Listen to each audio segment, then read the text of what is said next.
that means local authorities can step in to fine you or even tear down the entire extended area.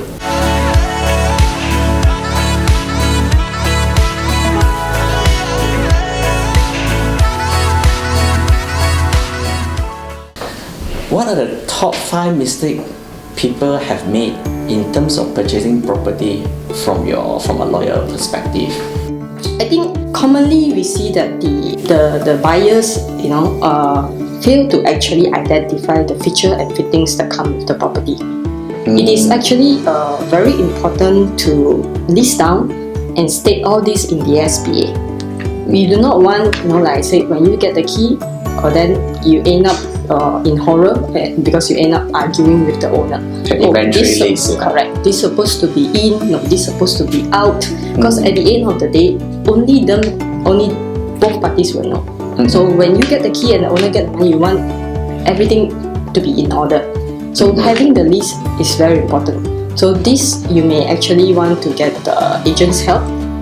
And of course, any competent agent will definitely do this part. Yeah. So maybe the second one I would say, failure to actually check if the property comes with renovation approval. This is another common mistake.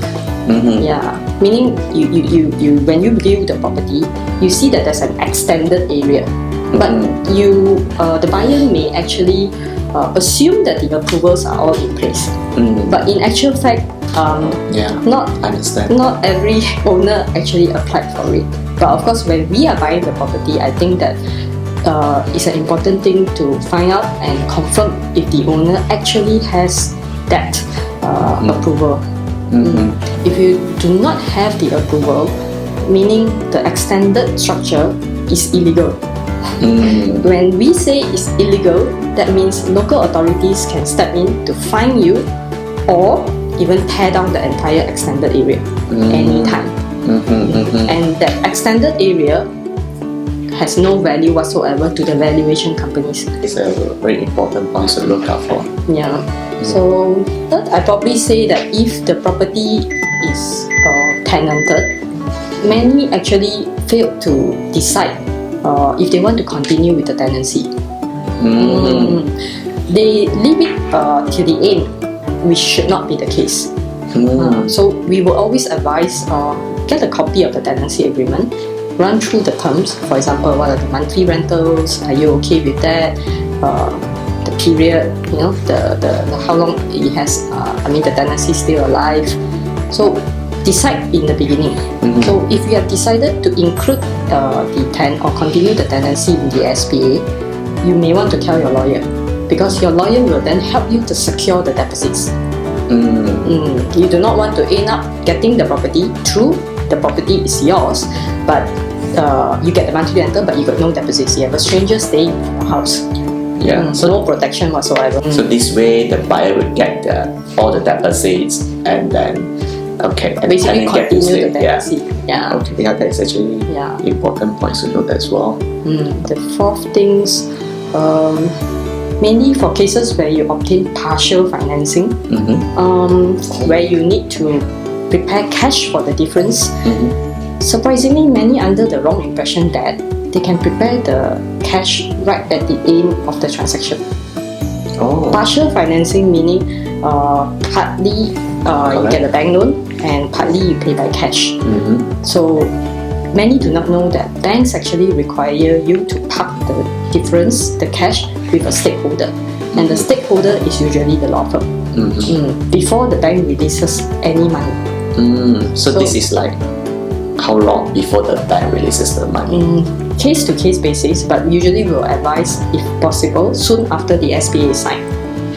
But if you need more time, always consult your lawyer to ask for the latest when you can prepare for the cash.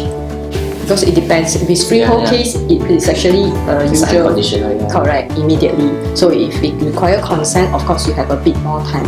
But whatever it is, I would say be upfront with your lawyer. Check with them how long you have to prepare. And of course, if you can prepare right before you buy, that would be the best case scenario. Then there will not be any hiccups. Full partial financing, it's a good point for the buyers to take note, especially. To take note, Okay, last I probably would say, in a very sad manner, appointing the wrong lawyer. Okay. Okay, you see, lawyers are like doctors. Mm. You don't see a cardiologist to remove a brain tube. Mm-hmm. You consult a neurosurgeon. So you get the right guy to do the right job. So lawyers are the same. You engage a lawyer that specializes in property transactions because there are all sorts of lawyers. Yeah. So only lawyers that are familiar with the procedure would be able to, like I mentioned, manage the timeline, do negotiation, create win-win scenario. Only then the transaction can be successful and completed within timeline, within deadline. Yeah, I think you have a very good points here because I also deal with some lawyers whereby it's appointed by the buyer or the seller themselves, and they tend to ask the other lawyers to get templates, to get Seriously? all sort of letters from them, and then the key put in their details, and then in the middle they also did some major mistakes. So you see, you are right about taking the whole case, but it comes with consequences, you see, because the buyer will end up paying lots of payment interest, late payment interest. Okay, while the owner, if you appoint a wrong lawyer, you may actually end up losing both your house and the money. So the consequences is seriously quite extreme. So appointing the right lawyer will definitely put your case and your case on track. Yeah. Okay. If you ask me, that would be my it's top very five. good. 5. Yeah, that's very good. 5 questions. Yeah, I mean good 5 mistakes that people make